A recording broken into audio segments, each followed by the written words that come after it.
ఈ కూటమి ప్రభుత్వం వచ్చిన తర్వాత యువతకి ఏమీ చేయలేదు అన్న విషయానికి ఇవాళ నిదర్శనం ఏంటంటే రాష్ట్రంలో ఉన్నటువంటి యువత అంతా బయటకు వచ్చి పోరుబాట పట్టడం.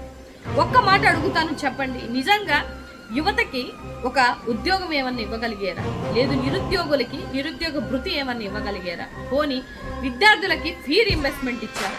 ఏమీ ఇవ్వకుండానే 2 లక్షల కోట్లు అప్పు చేసినటువంటి మీరు ఆ డబ్బంతా ఎటుపోయింది, ఎక్కడికి పోయింది, ఎవరికి ఇచ్చారు అన్న సమాధానం కూడా చెప్పాలి కదా. గతంలో మీకు ఈ యువత అవసరమయ్యి వాళ్ళ ఓట్లు అవసరమయ్యి వాళ్ళని వాడుకున్న మీరు ఇవాళ వాళ్ళ గోడు వినేటువంటి ఓపిక కూడా మీకు లేకుండా కొన్ని వీడియోస్ లో చూశాను.